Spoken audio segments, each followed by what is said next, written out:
never occurred to me that I could connect to them or talk to them, but they would talk to me or show me things.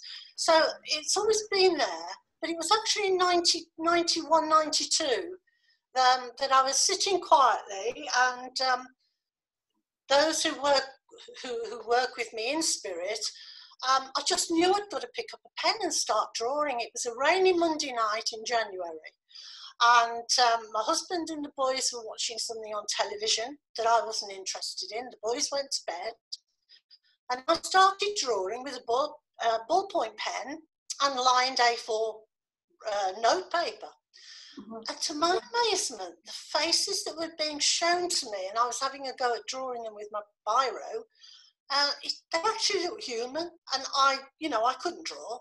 I knew it wasn't my ability at all. And I was so interested in it that night, but it was after midnight. My husband was moaning at me. He was a mounted policeman at the time, but he was still got to go to work the next morning, and he was on earliest, and he was moaning, "Come on, it's time, time to go to bed. You can't go on forever." But I was afraid that if I stopped that night, that it might not happen again the next day. So, reluctantly, of course, I had to go to bed that night. And it really all kicked off from there. I practiced and practiced, and in the October of that year, 92, I actually booked myself on one of Coral Polge's courses at AFC. Well, Coral was really the world-renowned spirit artist. When I got there, unfortunately, there seemed to be very few tutors. Somebody was ill, and somebody's car had broken down, and somebody else was moving house. So literally, Coral set us in different rooms to do some drawing, and gave us a pack of 3 books, a headscarf and an orange, and said, "Draw that." And then she went off to another room to do the same. But halfway through the week, she managed to get Mavis Patilla to come in and take some of us at least, because Mavis was doing a mediumship course. So I was sent to go into Mavis's group, and Mavis let some of the others who'd come in from our course just paint, draw, do autographs or whatever else. But she said to me, "I want you to get a contact." And she asked for somebody in her group that had never had a contact. And somebody put the hand up, a middle-aged lady, and maybe said, "See what you can do, make a connection." Well, that was the first time I'd actually tried to do it for anybody else. But it went very, very well. Mavis kept me doing that all week. And at the end of the week, she said, "You've got a wonderful gift, and I will share a platform with you if you'd like me to help you." Wow. And so she got in touch with Longton Church eventually. That was October. It took me to February the 11th, 93, before I actually did my first public dem. And that was at Longton Church, not the new one, but at the interim one. And I worked with Mavis Patilla. And at the end of that night, which went very well, and I mean, friends of mine came from Stourbridge Church to watch me, as it was my first dem, and they were all saying, "Are you nervous?" And really I wasn't, because I knew I was working with Mavis. People had only come to see Mavis. They didn't even know I was going to be drawing. So it wasn't a great pressure on me, and I knew that Mavis would be fine. But every one of the pictures was recognised and accepted. And at the end of that night, Mavis spoke to Paul Jacobs, who at that time then had taken over as president of Longton Church. And she spoke to a lot of the other Midland mediums, Simon James, Eamon Downey, Sue Brotherton, whoever there was locally enough to me, and asked them all to give me the opportunity to work with them to get me to be known. And everybody did, and I worked with all of them a couple of times maybe, but Paul more or less adopted me. He took me under his wing, and he opened all sorts of doors for me, including taking me to teach at the college in Swiss Week that year, and taking me to Switzerland to work. So he was an amazing friend to me. I mean, I'd known him for a few years with him coming to Stourbridge Church, which was my church. But it was it was amazing, the help he gave me and the encouragement. Mind you, I've had to put up with an awful lot from him. He's very insulting. And the fact you told me that he said I was good, it's the first time I've ever heard him say that. Well, as you know, Sue, he doesn't like to say these things. He says some awful things about me. Good job I'm big enough to take it. The minute you came online, he said things, didn't he? Now he's hiding. In the time that you were doing this, were you still working as well, Sue? The first year or two, I mean, my work at that time, I was self-employed anyway, and I was working at different places, doing different things. I was an agony aunt for the Birmingham Evening Mail. I was doing counselling in a doctor's practice. I actually worked for Relate and had done for 20 years. So I was a tutor and a counsellor for them and a sex therapist, which, you know, is a bit of a different... So I was doing television and radio as well at that time. Yeah. So I had a really interesting job. But and my agreement with Spirit really was I didn't want to give up my day jobs. I wanted to be able to do them as well. And Spirit is so clever because gradually over the next few years, one thing stopped for a natural reason. So the Birmingham Evening Mail was taken over by the London Mirror Group. So they used somebody in London. My work for Relate, everything started to change. My support group meeting, instead of being in Dudley, which was handy for me, suddenly had to go travelling. So you have to go to Shropshire, or I'd have to go to Birmingham. And so everything that was a year or two later, everything just slowly faded. And I always say Spirit weaned me from my day work gradually. So I was able to do my work for Spirit, work more and more and more at the college. And I was very, very lucky that I had really the opportunity to do some of both for a little while. It's wonderful, isn't it, the way in which everything manifests itself.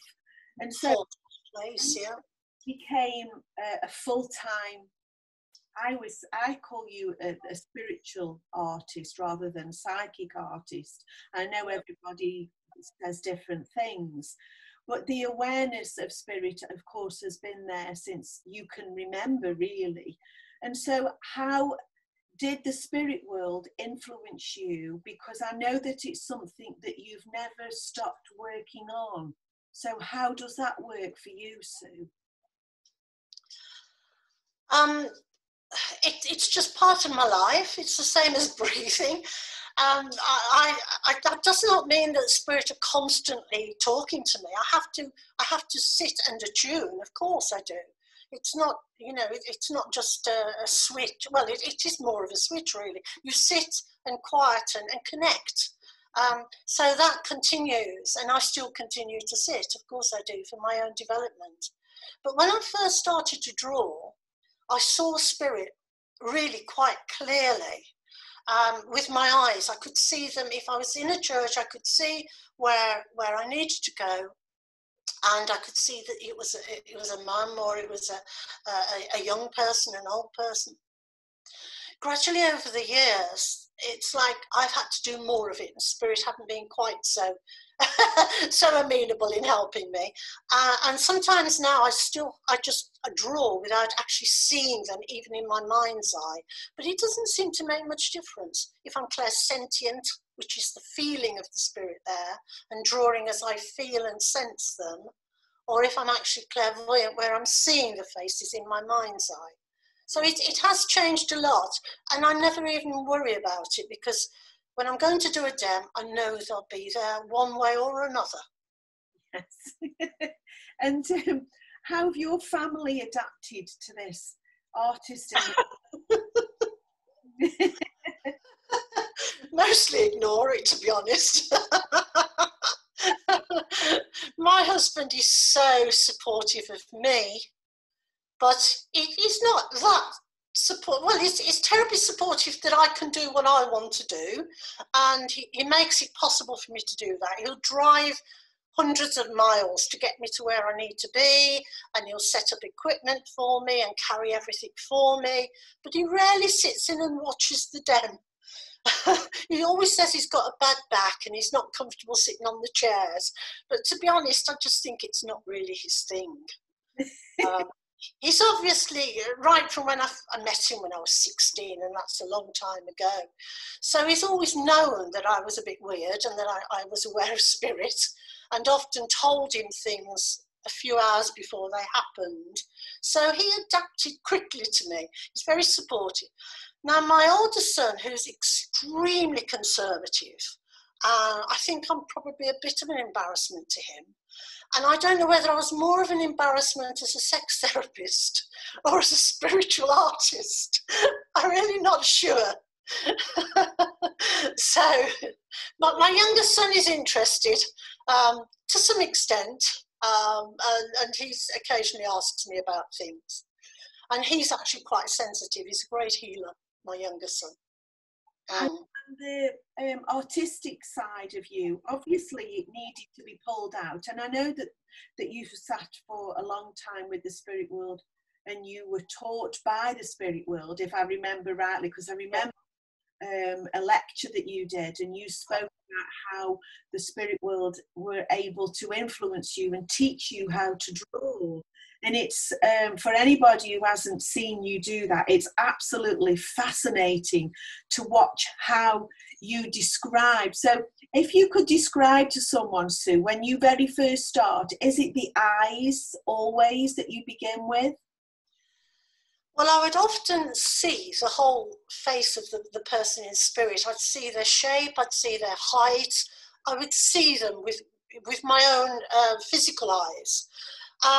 But it was always the eyes where my pen was led to begin in the actual drawing.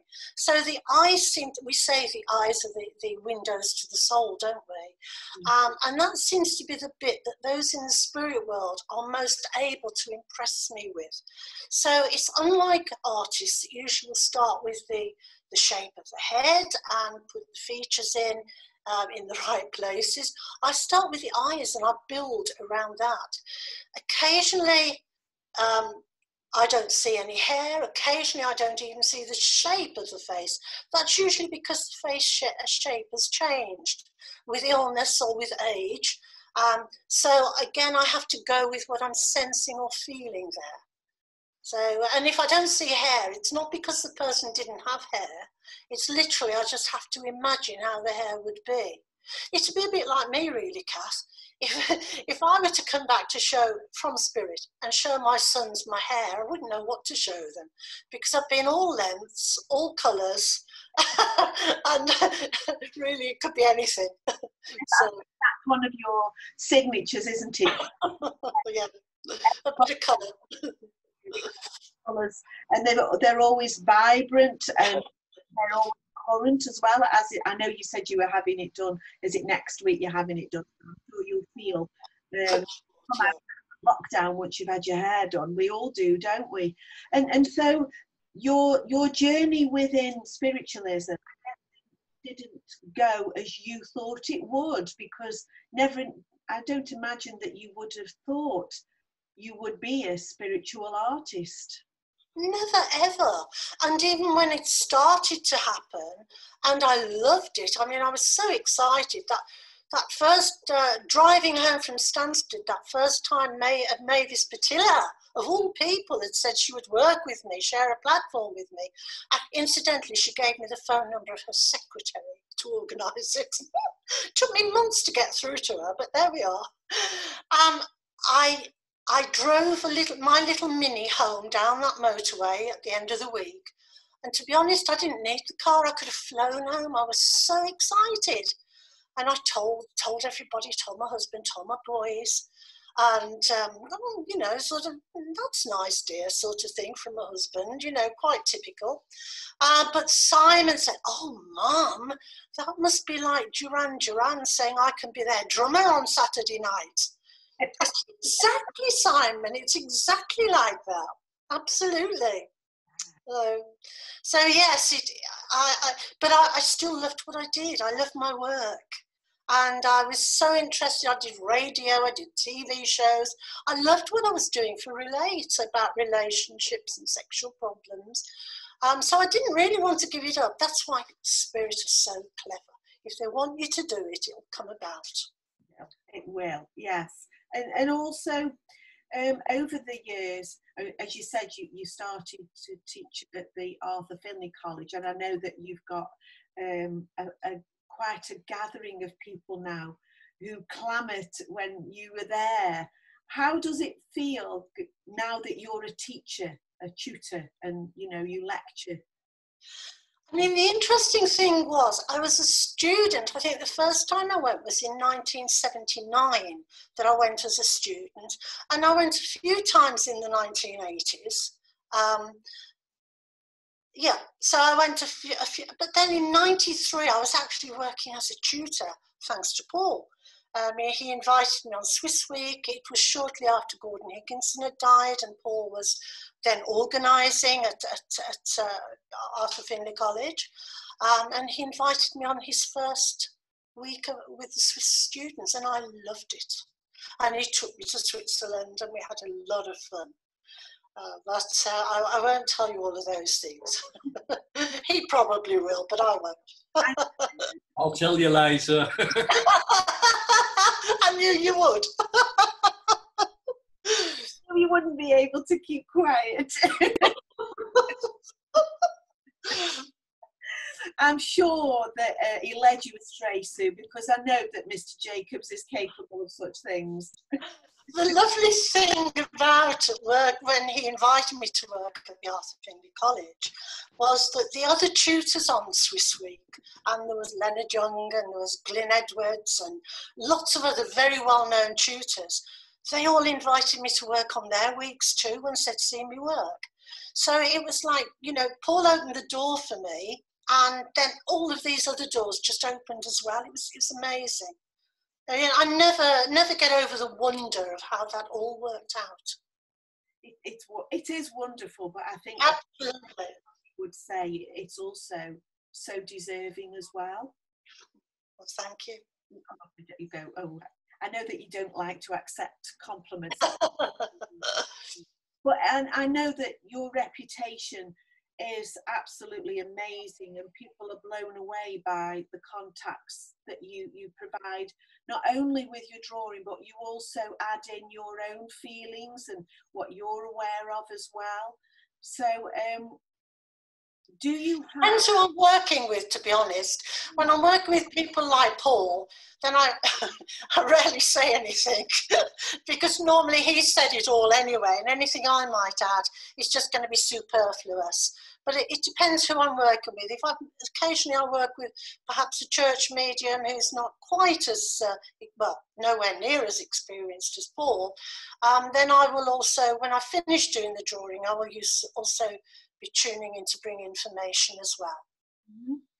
Now, you haven't written a book yet, have you, Sue? I haven't had time, Kath. Wondered if, because I know that the way in which you teach it's accessible for people, isn't it? You don't make it overly complicated.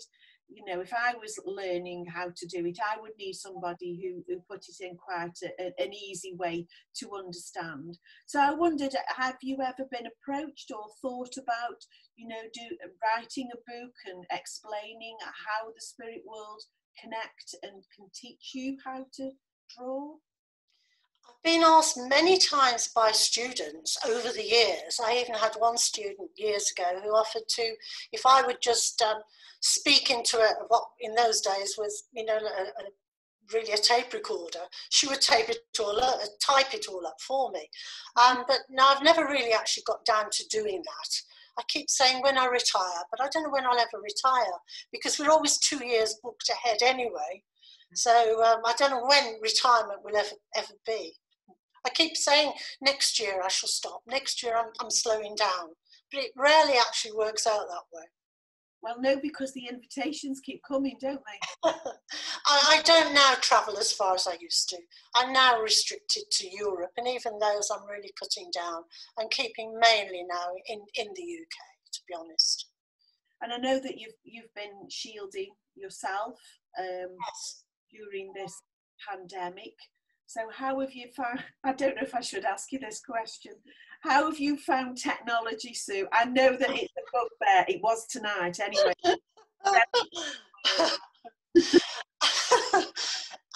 Well, usually when I've been working with the technology, although it may seem that I'm absolutely hopeless, and I'll accept probably I am, but I have to not only talk to you and be seen, but I then have to switch into a drawing program so that I can draw on the computer as well. And that has led to a few difficulties. So, but we've always got it right, and we've never been late in actually starting one of the programs before. So I really don't know tonight. The only thing I can say is that when I've tuned in before to listen to some of your audiences with, I can never ever get through. Oh. I listened to the lovely one you did with Jackie Wright. I mean, I really enjoyed it, but it was only when it came through on Facebook Live that I could actually follow it. Because when I tried to tune in, it just keeps saying inappropriate password or ID not recognised. So I've never actually got through on that. That should have told me something, really, shouldn't it? Maybe so. I wish you'd let me know. But never mind. But technology is a wonderful thing, and it's been a wonderful tool during these times where people have been able to see, actually, I think in more detail, the work that you do and the work that's involved in what you do when you do it, because it's amazing to see you work on your iPad. I don't know what you can see when you're working, but we get to see you drawing, and we get to see you changing your pencils and the widths and different things and the brush strokes. We get to see that as well, which is, well, it's wonderful to watch. I don't know how you feel about it, and I don't know what you see. Well, that is also all that I see. So I don't see any people. I don't know who the recipients are. I don't know who we're talking to. I don't see Paul or whoever it is that I'm working with. All I see is my own iPad and just draw on the clean screen. So what you see is what I see, but I don't see anything else, whereas hopefully you can see other people and other things too, whereas I can't. Yeah, we see other things. So when you're working on your iPad, do you have one of those stylus pens? It's a special iPad Pro pen. Right. I had to upgrade my iPad into an iPad Pro, especially for this pen. But that was that was 2 or 3 years ago, and it is now. They're now doing it for other tablets, so you don't have to have an iPad Pro. But that's the way.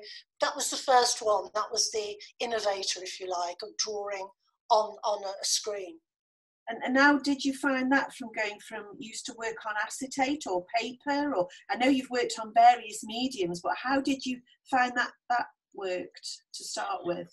Well, you're dependent on the pixels on the screen, so you may not get it exactly as you think you're getting it. So sometimes the eyelid may not look quite as rounded because the pixels were slight. You know, I don't know anything. I don't know what I'm talking about, to be honest, Kath. I've no idea what the pixels are.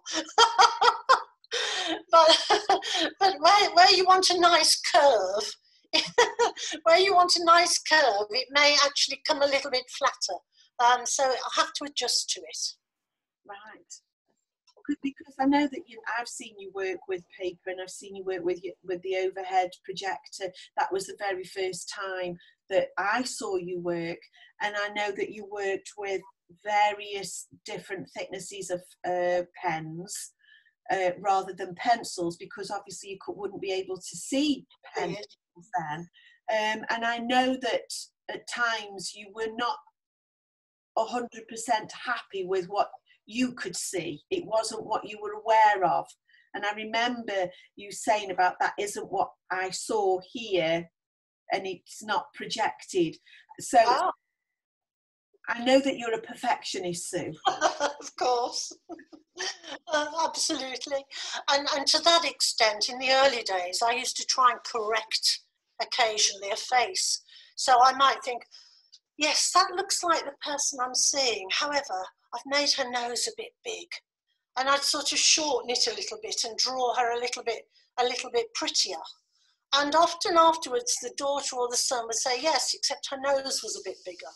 You know, so I've had to learn not to perfect or not to change what actually comes through on the page, but it's usually okay. Even if I didn't see the person with my own eyes, if I just sense them, it's usually okay. Well, I think the last time you did, I was the tech person for you and Paul, and the comments were absolutely amazing. You know, people were amazed. We did have the wow. Yes. So going from when you very first started to now, and the journey that you've taken, Sue, I know that you don't take anything for granted. I know that you are happy with your lot in life. How do you feel about when you give somebody a picture and they say, that is my dad? I feel contented, I feel satisfied, I feel that I've achieved what I was meant to do. Because as you say, with some people who work with spirit art, they work with pretty colours and shapes and fairies and angels and everything else. It's more abstract maybe. Whereas I knew right from the very beginning that when spirit started to show me faces, that portraits was what they wanted me to do. It was very interesting. Can I tell you a story about that? Yes, absolutely. It was very interesting. Early on, about 94 or 95, one of the snowy Christmases, we were living in Stourbridge, as we still do, and I'd been invited to go around to Eric and Heather Hatton's house. It was a couple of days, maybe the day after Boxing Day. And I was due to go around on the afternoon, but we'd had a lot of snow. So obviously it wasn't going to be worth going to someone's house, and travelling wasn't going to be good. So although they didn't live far away from me, but again, the family was still at home and they were all watching television things. It's those days after Christmas where you've still got enough food in the house to feed a town. So I knew I hadn't got to worry about cooking or anything else. And I went quietly into my dining room and sat and connected to spirit. And maybe I was being a little bit smug because I was talking to the one who I think of as my main guide, my friend in spirit, my teacher. And I was saying, wasn't it lucky that I realised you wanted me to pick up that pen and start drawing? And he said to me, go and look at your telephone in the hall. Well, I had no idea why on earth he would say that. And I sort of felt my way into clarifying why. He says, go and look at your number on that phone in the hall. And we've lived in Stourbridge a long time, and we've even moved house a couple of times in the last 30 years within Stourbridge, and we took the phone number with us. So I'd known this number, we'd had it a few years. But the number, when I looked at it, our Stourbridge number, and we've changed since then because we went to live in Wales and had to give up our Stourbridge number for a few years. So the Stourbridge number was Stourbridge 372987. And as I looked at the dial, those numbers 372987, they actually spell draw us. Now, wasn't that amazing? Because I was being a bit conceited, I think, and saying to Spirit, wasn't I clever? You know, I realised you wanted me to draw, wasn't it? You know, wasn't I clever? And my guide was saying to me, what kept you? Because I'd had that number by then at least 8 years. So I'm sure that was what it was really about. You know, don't be big-headed, because, you know, you should have realised this is what you were supposed to be doing for years. and I hadn't realised it. But yeah, lots of lovely, lovely things like that. I've been so lucky, really. That Spirit have obviously been there helping me all along. Well, I think, Sue, that your personality and the way that you are, and I know that people will agree with this, I'm not just saying this, but you are a very humble lady, and I believe that the spirit world know who they will work with, in a sense that it's not going to go to their heads, and they're not going to get above their station, as my lovely grandmother would have said. And I know that you've seen a lot of comings and goings and changes within spiritualism. And your time to begin with at the college, I suppose, it's different now. It's run differently. Everything's different about it, apart from the building itself. When you go now, what do you still love about walking into the Arthur Findlay College? It feels like I've come home. There's still that feeling of being in the right place. That's where I need to be. I love it. Although, as you say, it's changed so much. Yes. I love that college. And out of all these years, I'm sure you've had a lot of students who, like people saw with you, you would have seen with them. There's definitely something there. And how's that worked for you, Sue? That have you been able to keep links with people so you can sort of see how they're progressing? And I know it's difficult sometimes to do that because life goes on, doesn't it? Absolutely. Yeah, there's quite a few students working, not only in this country, but certainly in Europe, who have, well, it sounds big-headed to say being trained by me, but people who I've encouraged and helped with their art ability, who are now working. In fact, I've got one student that really I helped from the beginning. She now does private sittings and charges so much money, and she's got a waiting list so long. And I wouldn't dream of charging a third of what she charges, but they pay it because they appreciate what she can do. So yes, there's quite a few people now who are also teaching, particularly in the Netherlands and Switzerland and America, people that I have taught over the years who continue to go on and work and encourage other people as well. It's lovely. It is, isn't it? It's wonderful. And it's because I think now, well, the gift of art and the ability to draw with the spirit world through the spirit world, however people perceive it to be. Is it me, or is there a lot more these days? Not sure what you mean. Is there a lot more people or a lot more what? A lot more spiritual artists. Yeah, there seems to be. But I don't very often come across ones where they're actually drawing portraits that are recognised of spirit.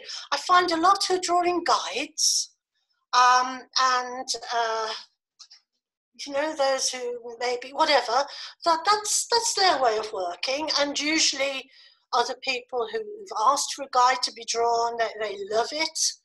These artists are usually very, very busy with long waiting lists.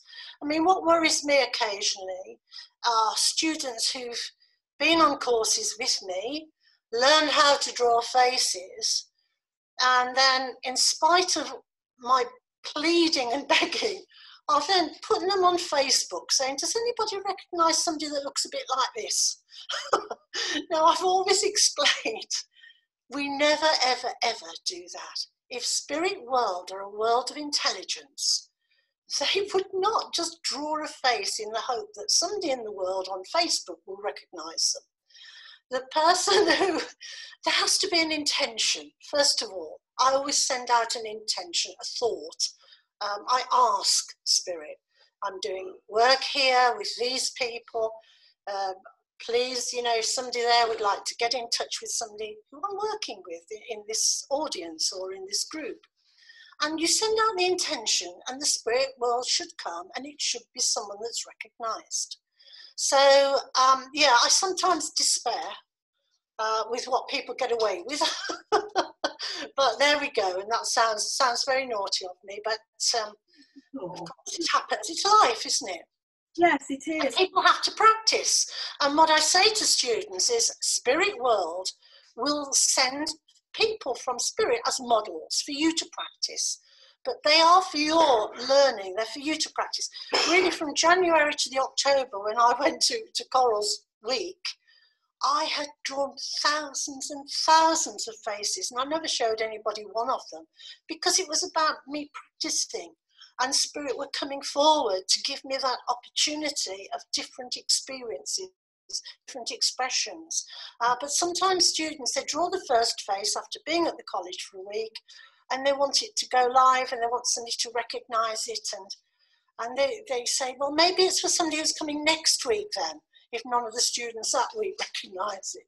Can we pin it up on the wall? And those things do make me despair.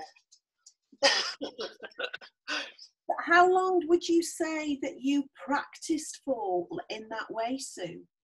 Well, it was from literally daily, from January to October. And can you please just mute Paul for a moment? Because I've heard him say quite often, in front of me, of course, that in the early days my drawings were awful. Now, I don't think they were. I think that right from the beginning, it wasn't my ability, it was Spirit's ability. And I don't think they were that different. Okay, I've learned more now about shading, but you can turn it back on now. But But I suppose, as with everything, when we learn something new, we've got to get it right, haven't we? And we've got to make sure that we hone what we're doing.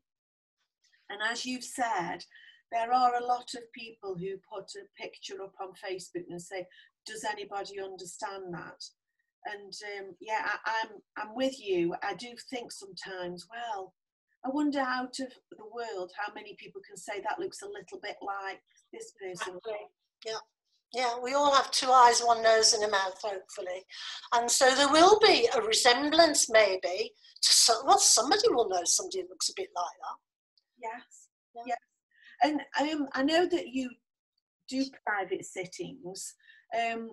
Do you get asked to do guides and helpers and those sorts of people, Sue? Sometimes I do, but I resist. Because I think if the guide wants to show themselves, then usually you will have seen the face a few times. So if it's a student who really seems to be just a little bit closed and afraid and they're asking, then I talk to Spirit, and if Spirit think that by showing them an image of a human face that will relax the student enough to allow that energy to come close. But the Spirit world, the guides are not going around looking like American Indians or Chinese healers or whatever else there may be. So to be honest, it's an energy, it's a power. And I think we've got to get away from this idea of hero worship. To be honest, I feel the power that's there with me now, and I couldn't tell you anything about it. I know some people disagree, some people want a name, and it helps them to be more relaxed. But I think that's our human need. It certainly isn't the need of Spirit. We need to feel the energy when Spirit are with us and know the difference when they are not, because it's very easy to slip into your own mind and imagination. So I won't draw guides.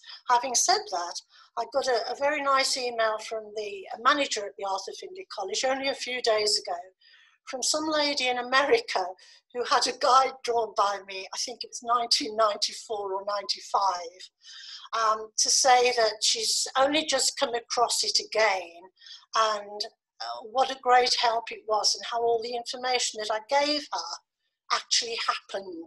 So that was things the guide told me for her, obviously. But no, it's not something I do. So I really don't draw guides. It has to be an exceptional reason for me to do it. There's no proof, there's no evidence. I could draw anything. I was just going to say, to draw a guide, is that a benefit to anybody, and what evidence does it give to anybody? And if, for instance, somebody was coming to you for a sitting that, you know, and they never had anything at all, ever, what would it mean to someone who's never had even a contact or something? You know, I think that it could do a lot of damage in some cases. I would never work that way. I mean, if people, there are good spirit artists who work with guides, that's fine. But the guide then should know everything about the recipient. They should be able to tell your life story, a little bit like a blueprint, like a map. And they should tell you things that have already happened in your life that confirm that it's all coming honestly and truly from spirit, and not just fortune telling or make believe. So yes, there are people who work with honour and do it in a good way. Of course there are. But it's not for me. Right from the beginning, I knew that my main work was to prove continuity of life.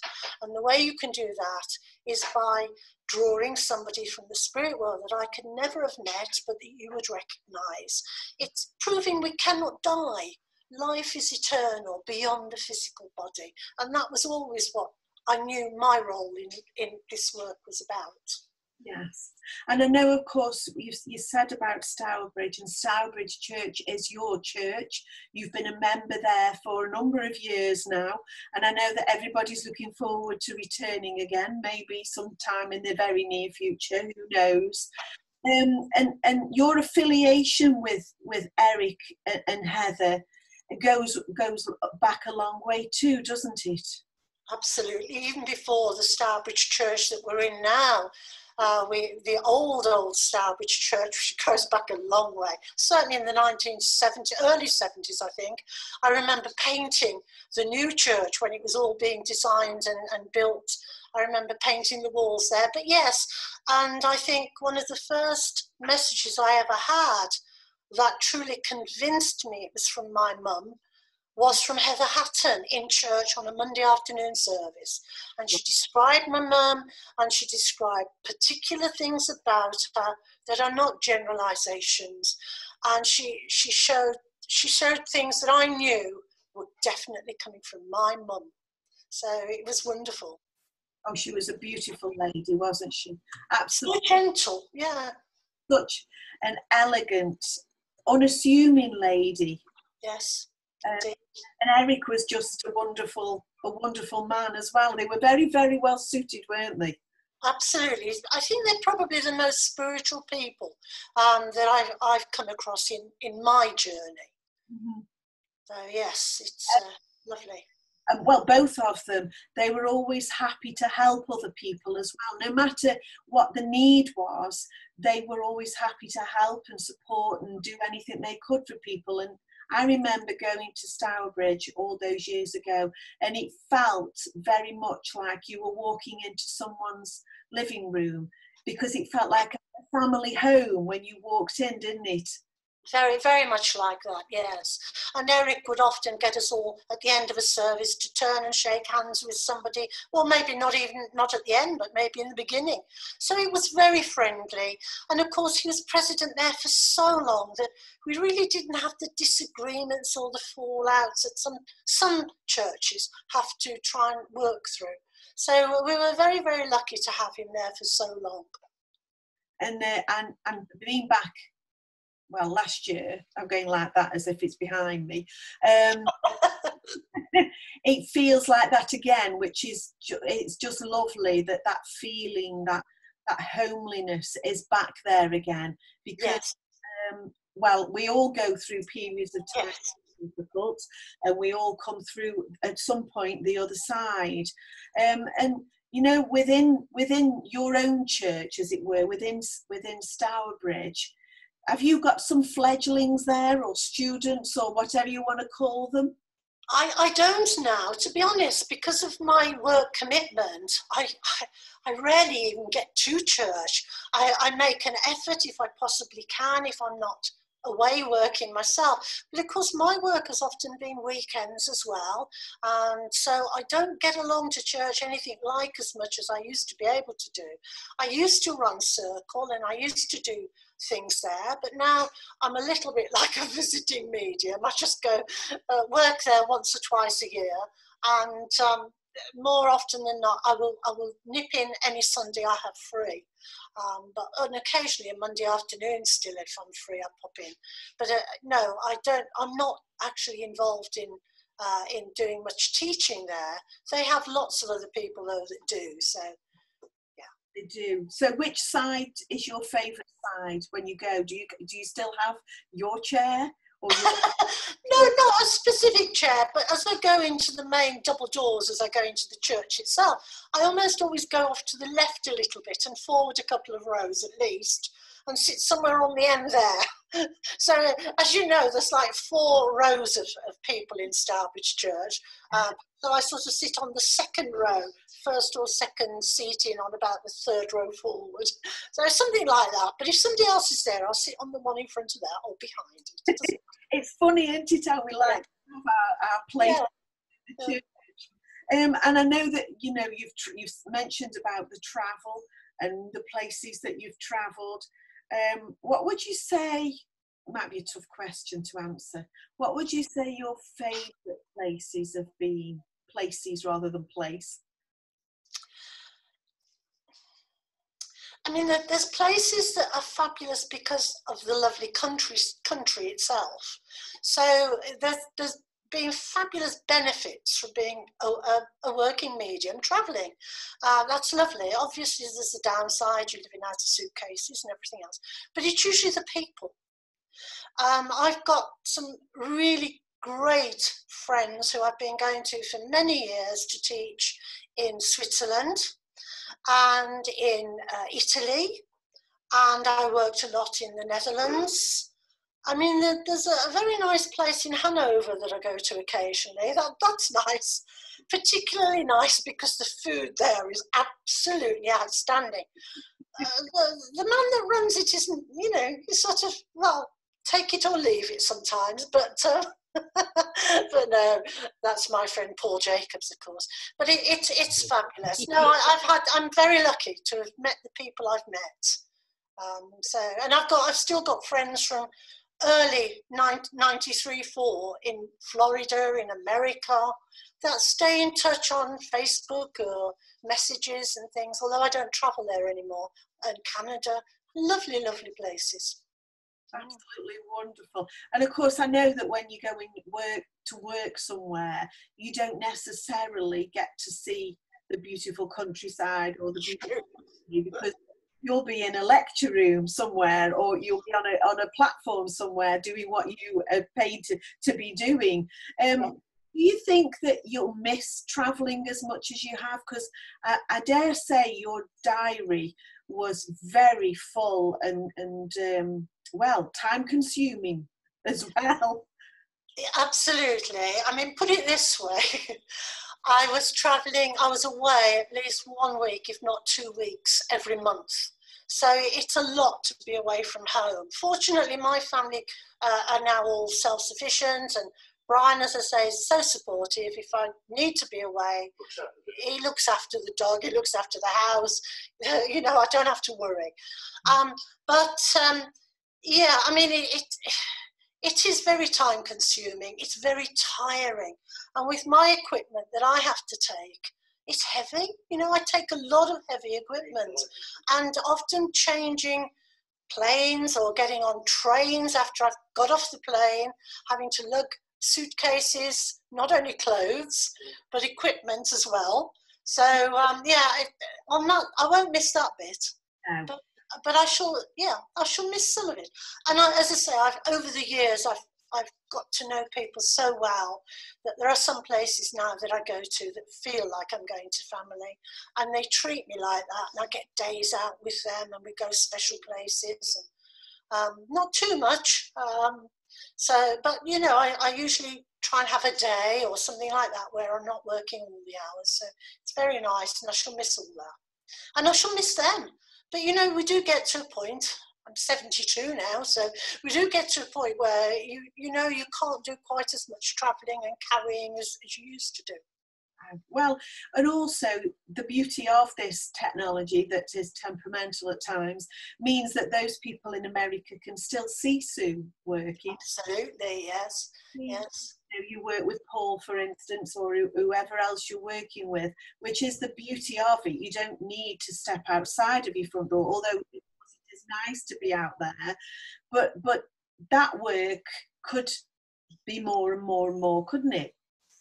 Well, that will certainly continue, but I also, to be honest, I love being with the audience. I love being with the people. I love teaching. I love the groups.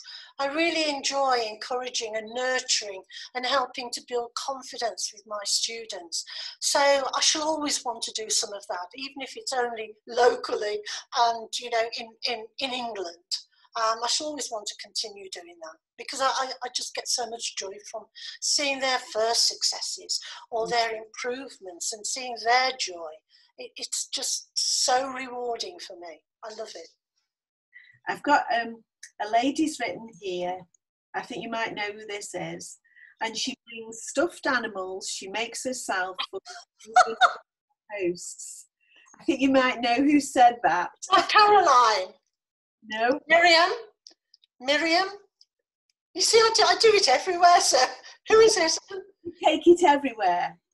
Is it Martha? Oh, Marta, yes, that's right.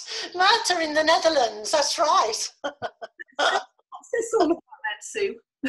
Yeah, I remember she's got a lovely son called Dante. And I don't know if it was an owl or a hedgehog I knitted for him and took that with me. It all helps me to stop snacking if I'm sitting doing a bit of knitting on an evening. And they make great raffle prizes for churches, so I do lots of those for charity. Right, I didn't know anything about that, so that's that you do that, and obviously it's much appreciated as well. And so I heard somebody talking about the future as we go forward and the changes within the churches and the changes that we have to make so that we can meet in a safe way. Is there anything that you've discovered over these last few months, Sue, that you weren't aware of or that's been brought to your attention that you think, okay, I'll do that differently now? I think the main thing I discovered is that without being in the energy of the person, the recipient that I'm drawing for, spirit, it doesn't stop spirit in any way at all. So if they can do that, if they can connect to me here in Starbridge, in the middle of England, for somebody in America or Canada or Australia, then my goodness, it's going to be so easy when I'm actually in front of them in a church. I'm sure it will. I'm going to feel so much more confident. So yeah, I mean, from that point of view, I'll be more relaxed because I do love to see the response. I love to see the face light up. And I miss all that when working online. I have no connection with the recipient at all. And you know, so I miss that, and I shall love that again when I'm back demming in front of people. The way around it might be that because you've got your iPad and you've got a computer, might be is if it's live on Facebook, you could link in on your computer on Facebook so you could see. It might be a little bit of a delay, but it might be something that you can actually then see that reaction and see the surprise faces, or you know, see the written word, because as you said, you only see what you're doing, which is a shame that you don't get to see everybody else's, you know, their reactions are fantastic and they're wow, that is amazing. And I think also being online and doing these Zoom meetings has brought the awareness of spirit art to a greater audience as well. Yes, people who perhaps would never have gone into a spiritualist church have learned, they've learned that these things are going on, and it's fairly easy for them, even if they don't want to show their face with video on Zoom, they can actually still tune in and listen and watch. So I think a lot of people have probably seen spirit art for the first time since lockdown. So, yeah. And you must have seen Coral work when she... Yes, of course. Had you ever seen anybody else work in that way before you saw Coral? Or I saw Ivor James once or twice, but I don't think I did.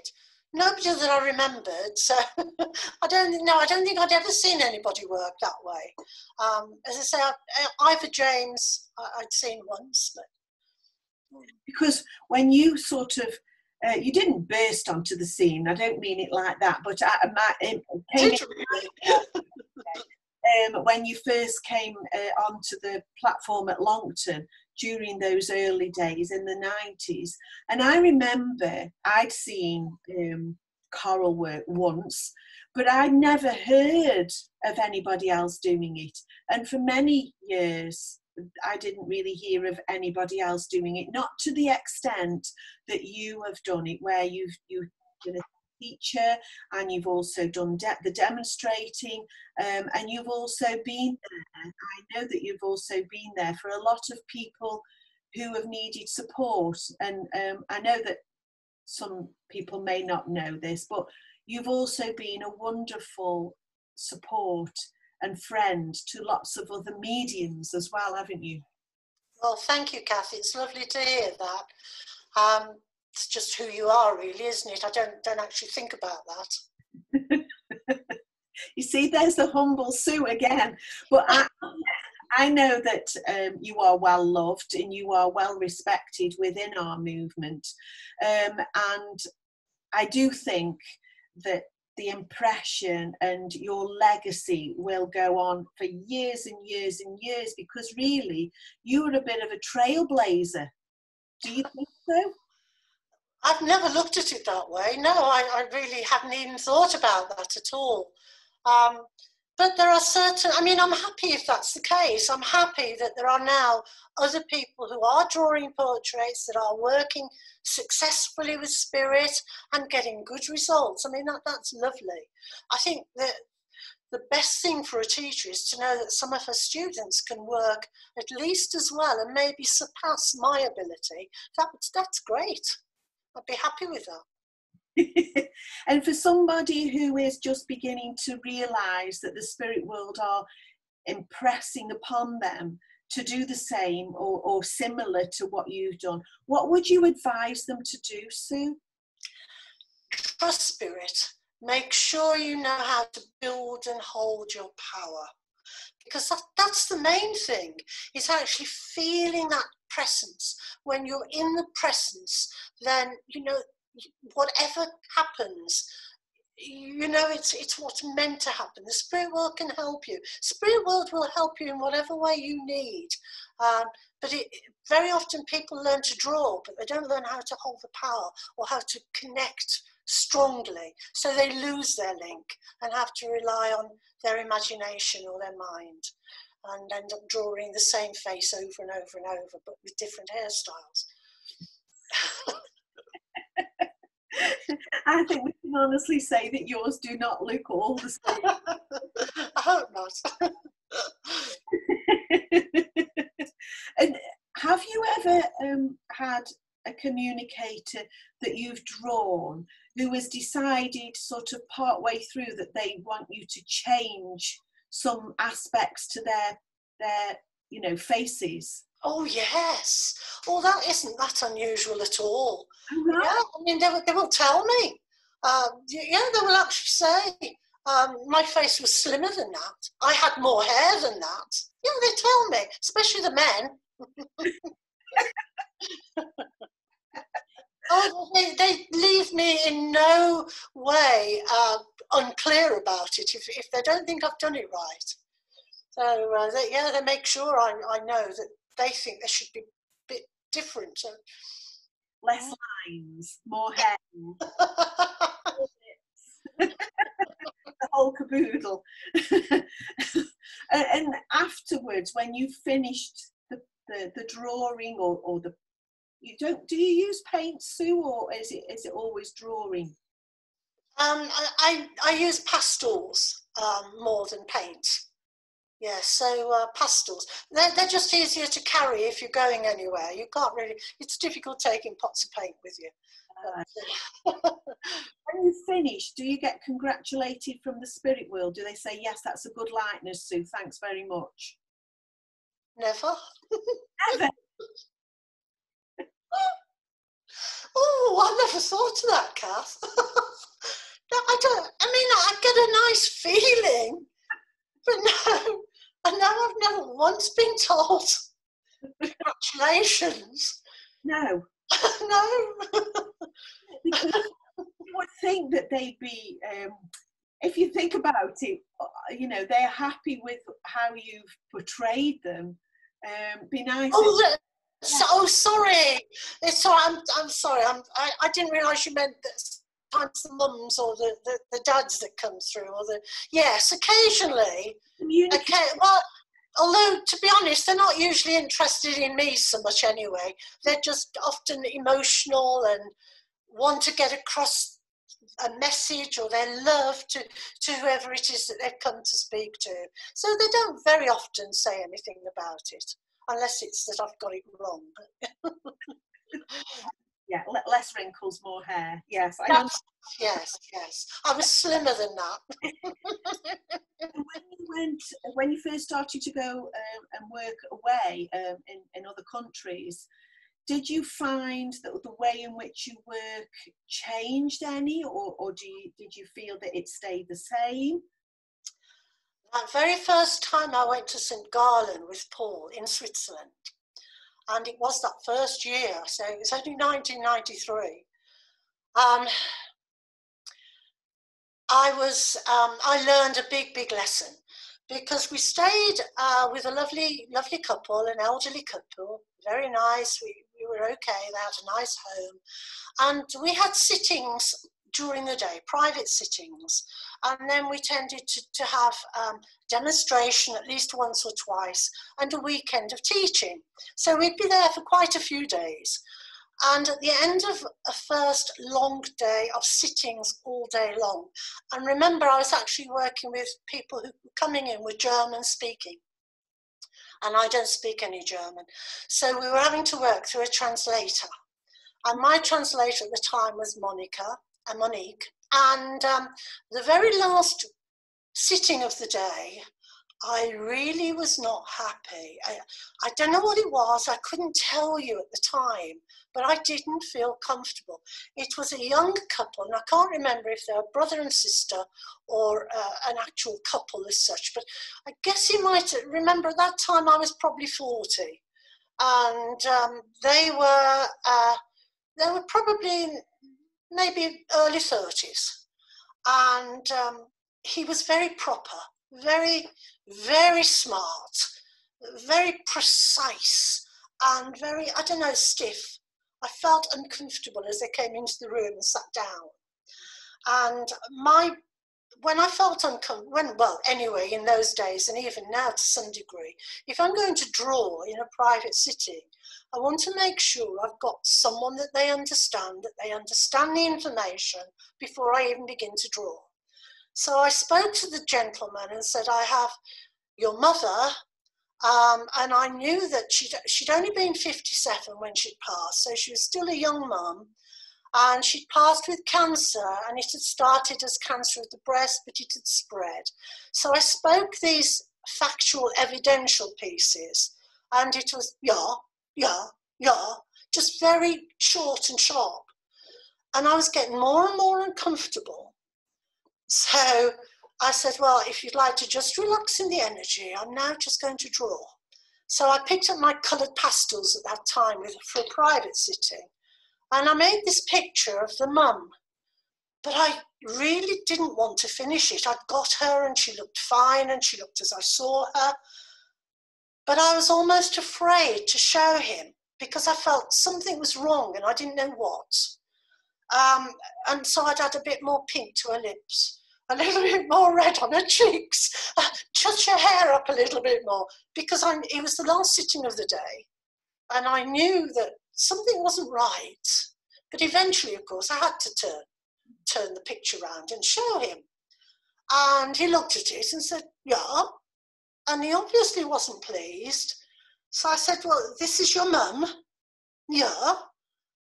And I said, and it does look like her. And he started talking to Monique in his own language. So I said to Monique, what's wrong if he recognises? And apparently he'd said to Monique, yes, that's my mother, but I know what she looks like. Why do I want a picture of her? We've got photographs of her. Why do I want that? So I learned a big, big lesson. For the very first time, it occurred to me that maybe not everybody is coming for evidential proof that life is continual. So I had to ask Monique to inquire what it was he'd actually wanted or hoped for from the sitting. And I can't remember now whether it was to do with his work or finance or investments. It was something like that. And he wasn't actually looking for a spirit portrait. He wasn't looking for evidence.